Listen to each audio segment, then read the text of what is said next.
Ok, ok. Voilà, je reviens, hein. Ce sont des journées, c'est une journée extraordinaire que celle-ci. Hein. Je suis là dans le QG, j'ai à peine le temps de sortir pour prendre mon propre enfant à l'école. Et je tombe sur les tweets, je tombe sur les communiqués de la présidence qui décide de la libération, n'est-ce pas, Hein? Je pense que hein? Moi, un vieux roublard de campagne, hein? Je suis un vieux roublard de campagne, hein? Vous voyez ici, là, hein? Vous voyez là, tout le monde est là, hein? Et donc, je vous montre encore, vous voyez, hein? Tout le monde est là, hein? Hein? Donc, je suis un vieux roublard des campagnes et puis j'ai à peine le temps de m'asseoir que je reçois des nouvelles de partout là qui me disent que, n'est-ce pas, que la présidence a décidé d'ouvrir ce dossier qui était oublié.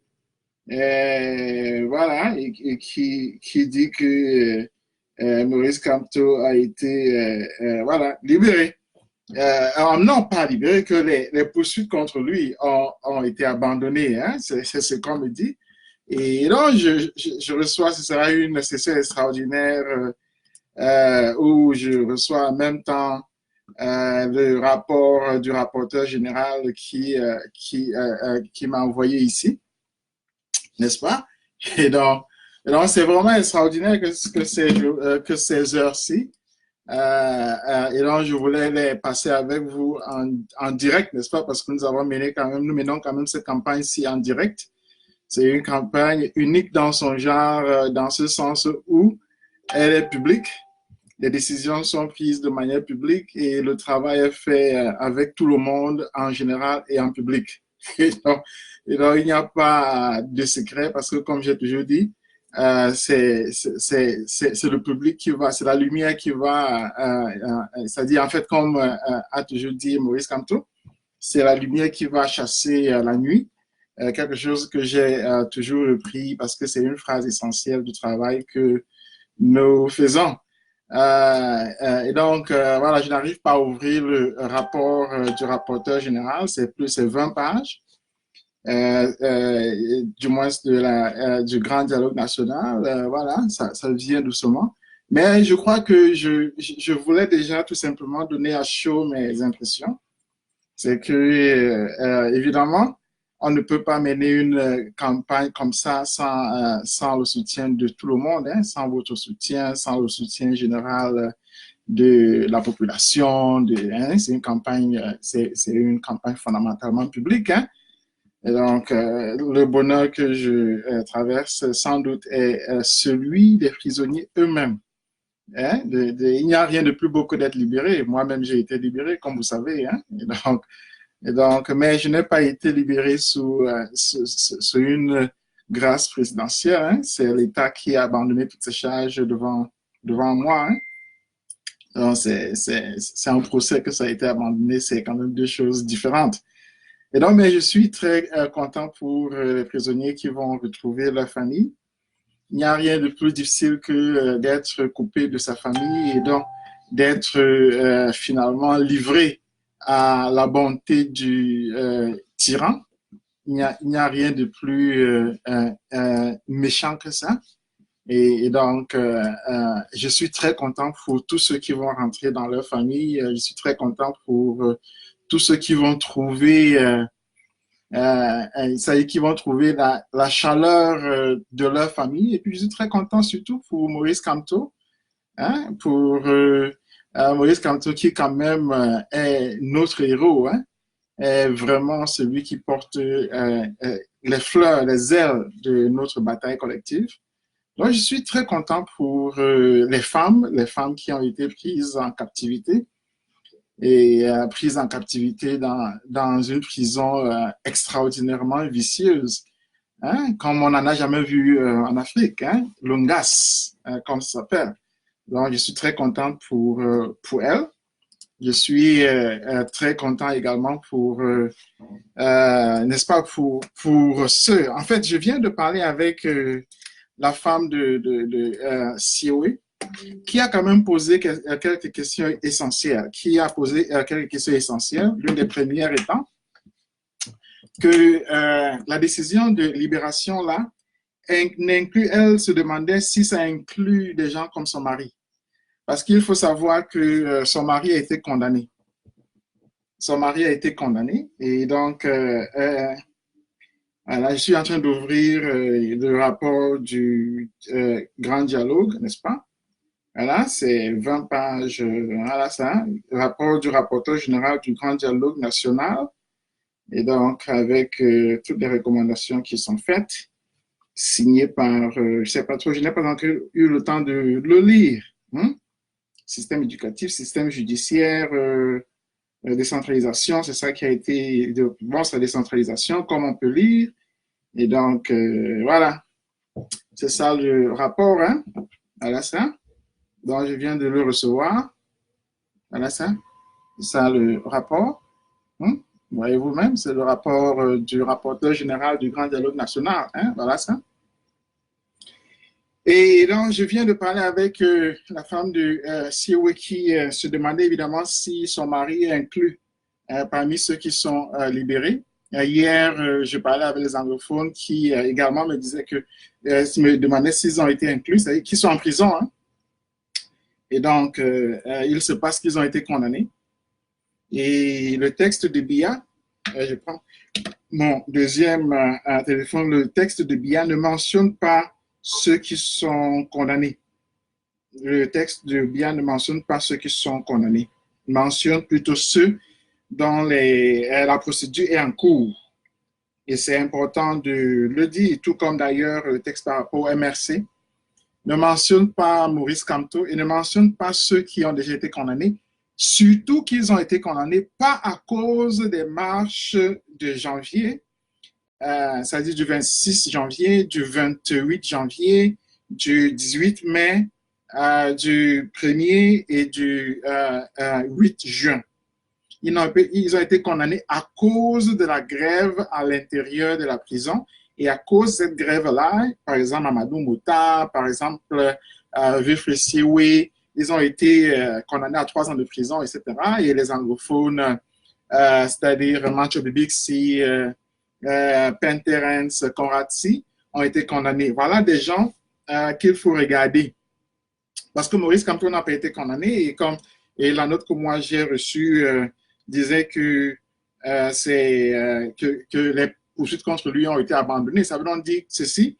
Ça veut donc dire que sa carrière politique n'est pas ruinée. Il peut continuer à manœuvrer à l'intérieur du pouvoir là, qui est là. Et donc, il n'a plus d'intérêt personnel à se battre pour le chassement. Ça veut donc dire qu'il peut être séparé du chassement. C'est donc ça la conclusion. Parce qu'il n'a plus d'intérêt. Il n'a plus d'intérêt vital. Hein, étant donné qu'il n'a pas été condamné, la différence c'est que vous vous rappelez, Nelson Mandela avait été condamné. Mais Maurice Kamto n'a pas été condamné. Ça veut donc dire qu'il y a cette division politique-là qui est importante. Ça ouvre donc un certain nombre de fenêtres. Et j'ai d'ailleurs lu l'autre là, le bon de Chua, qui disait qu'au minimal, il peut accepter le poste de Premier ministre. Et j'avais mentionné que ce serait bien possible que Diano Mbamileke comme Premier ministre pour le trianguler. Ça veut donc dire que c'est encore vivable, cette idée-là, c'est encore vivable pour voir ce que ça va donner, pour donc fabriquer une position du gouvernement qui soit suffisamment claire. Donc, c'est ce genre de choses-là qui sont possibles, mais juridiquement, ce qui est déjà clair, c'est que c'est-à-dire ceux qui ont été condamnés parce qu'ils ont, à cause de la grève en prison, ne sont pas encore suffisamment inclus dans ce communiqué. Sinon, on attend encore notre communiqué. Mais ce que moi j'ai reçu comme note, c'est que Maurice Kamto, les charges contre lui ont été abandonnées. Et comme je vais donc conclure sur cette chose-là, en disant qu'il y a 2 conséquences. La première, c'est que c'est encore ouvert au niveau, il y a encore la nécessité d'un communiqué qui clarifie, et là je le dis spécifiquement à la présidence, il y a encore la nécessité d'un communiqué qui clarifie la situation de ceux qui ont été condamnés parce qu'ils étaient en prison. Et on les a arrêtés. Et ceux du MRC n'avaient pas manifesté. Je peux encore dire clairement que des gens comme Blanco Nana, moi j'échangeais comme ça avec Blanco Nana lorsqu'on m'a dit qu'on l'a arrêté. Donc il ne manifestait pas du tout. Pas du tout. Il n'était même pas dans la foule. On est venu le prendre dans sa chambre pour l'arrêter. Donc des gens comme ça, ils ne sont pas encore clairement mentionnés dans le communiqué. Ils ne sont pas encore inclus dans le communiqué là. Donc il faut spécifier ça, qu'eux, ils doivent être libérés. Là, c'est le côté juridique, c'est-à-dire ceux qui ont été arrêtés dans le cadre de la marche, dans le cadre de la grève, dans le cadre de la grève, parce que nous savons que Laurent Esso voulait donner une leçon à certains prisonniers pour se sauver, Donc, il ne peut pas punir des gens pour se sauver, et c'est essentiel. Il ne peut pas punir des gens pour se sauver. Là, c'est un geste d'humanité. Donc, par exemple, des gens comme le Mamadou Mota, n'est-ce pas, condamné à 3 ans de prison. Il ne va pas rester en prison parce qu'il est là en prison parce qu'il a marché. On ne peut pas le garder en prison alors qu'on libère ceux qui ont marché et lui, on le garde en prison parce qu'il est venu, c'est le régisseur qui l'avait appelé pour qu'il vienne l'aider à calmer la grève qu'il avait lui en prison. Donc, ce n'est pas normal qu'on le maintienne en prison. Là, c'est fondamental. Des gens comme Wilfried Siwe est en prison pour rien. Wilfried Siwe est en prison parce que, comme nous savons tous, regardons, nous avons tous WhatsApp. Lorsque tu as WhatsApp, tu es comme ça. Voilà. J'explique même WhatsApp alors que tout le monde sait comment ça fonctionne. Alors, quelqu'un t'envoie des photos sans que tu demandes. Tu ne demandes même pas, on t'envoie des photos. C'est comme ça qu'il a reçu des photos des ambassades en Allemagne, des endroits même où il n'habite pas. Un monsieur respectable qui travaillait ce jour-là, qui a sa famille. Alors, il a reçu des photos comme ça. Au Cameroun, on prend ça comme outil pour le condamner. Et ça, c'est pas bien, c'est pas normal, c'est inhumain. Donc, les gens comme ça devraient être libérés tout simplement. En fait, même l'État devrait s'excuser.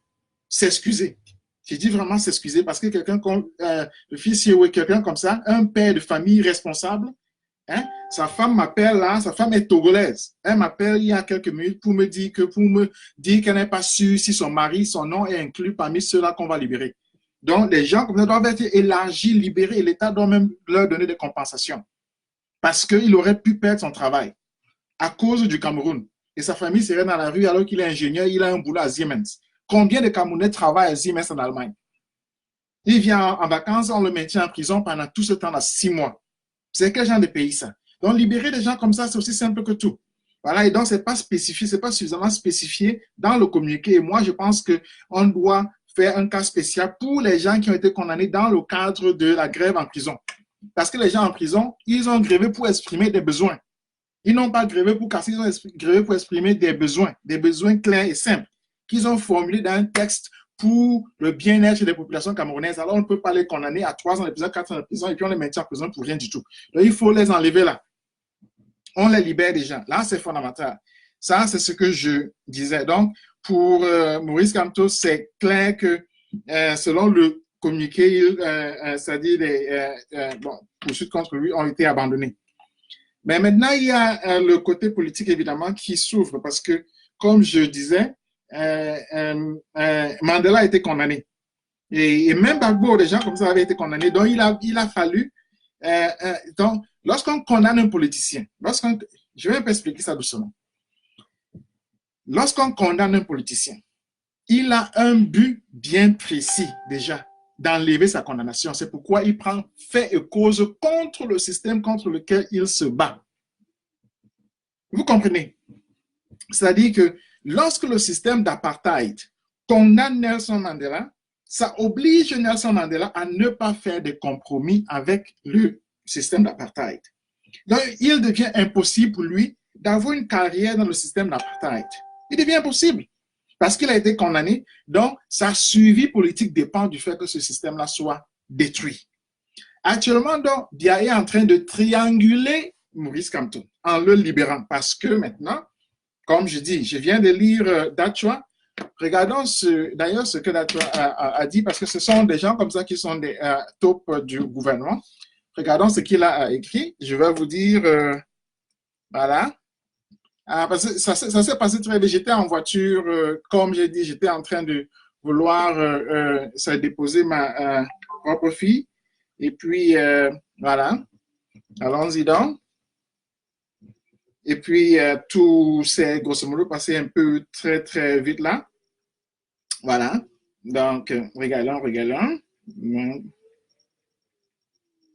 Voilà ça. Voilà ça. OK. Ça dit ici. Voilà ça. Lisez bien. Minimalement, ce sera Premier ministre d'un gouvernement de transition. Nous avons tous intérêt à sauver notre pays de l'abîme. God bless Cameroun. Voilà ça. Donc, c'est important de mentionner ça parce que ces prises de position-là ne sont pas celles du MRC, ce sont celles des gens qui sont les porte-voix du gouvernement. Et donc, il faut capter ça. Ça a été fait il y a 44 minutes. Ça a été fait il y a 44 minutes. Donc, ça a été fait, voilà. Ça a été fait il y a 44 minutes. C'est-à-dire, ça a été fait avant la publication du décret de libération des prisonniers. Ça a été fait avant. Donc, voilà ça. Engelbert Lebon, minimalement, ce sera Premier ministre d'un gouvernement de transition. Nous avons tous intérêt à sauver notre pays de l'abîme. Voilà. Allons-y doucement. Prenons donc cette phrase-là doucement. OK? 1. Ça veut donc dire que la libération de Maurice Kamto, c'est pour le trianguler. Ça revient donc sur ce que je disais dans le Premier ministre Bamileke. Donc, il y a se représente que Maurice Kamto pourrait être Bamileke. Pourrait être Premier ministre. Et comme vous voyez, des gens comme Dachuana présentent ça comme étant un enjeu. Présente ça comme étant un enjeu. C'est-à-dire qu'il dit minimalement. Hein? Donc, ce sera Premier ministre d'un gouvernement de transition. Ça a été publié avant, je répète, ça a été publié avant le texte mentionnant la libération de Maurice Kamto. Ça veut donc dire que Datua a son information de quelque part. Il faut lui demander d'où son information vient. Il faut lui demander d'où son information vient. Là, c'est 1. De 2, il dit ceci, nous avons tous intérêt à sauver notre pays de l'abîme. Ça veut donc dire que le rôle de ce Premier ministre-là, qui devrait être Maurice Kamto, serait double. 1, de se retourner contre les anglophones, les ambazoniens, etc. Et 2, d'aider Biya à gagner la guerre. Vous comprenez donc? Donc, le rôle de ce Premier ministre-là, maintenant, ce n'est plus le dialogue. C'est d'aider Biya à utiliser le dialogue pour écraser les anglophones. Vous comprenez? Donc, je répète, Maurice Kamto sortirait donc ici, là, avec ce que je viens de lire, là, avec comme mandat celui, 1, n'est-ce pas, d'être le Premier ministre Bamileke, parce que c'est de quoi il s'agit, pour remplacer Ngouté. Un peu comme vous savez, après, en fait, c'est évident que Biya va former un nouveau gouvernement, etc., etc. Et donc, ce serait ça la vision. La deuxième serait qu'il serait maintenant celui qui servirait d'appoint pour écraser les anglophones. Or, vous avez entendu très bien. Vous avez entendu le message de Phil Marshall. Vous avez vu les images dans le NOSO. Vous avez vu les images du général FK. Vous avez vu le 1er octobre qui était festif dans la zone anglophone. Vous avez vu le peuple anglophone qui s'est réveillé, qui a manifesté librement et qui a montré sa force de frappe. Vous avez vu un peuple qui est uni. Vous avez vu un peuple anglophone qui est prêt à en découdre. Et vous avez entendu, si vous n'avez pas entendu, écoutez encore Écoutez encore très bien le message de Phil Marshall. Écoutez son double message. Il y a un message en français, il y a un deuxième message en pidgin. Deux messages. Écoutez ce double message-là. Vous allez voir que vous avez le peuple anglophone qui est prêt. Prêt pour un, la guerre, deux, les négociations. Parce que le leadership anglophone qui a été exclu, n'est-ce pas, du grand dialogue, était là lors des négociations.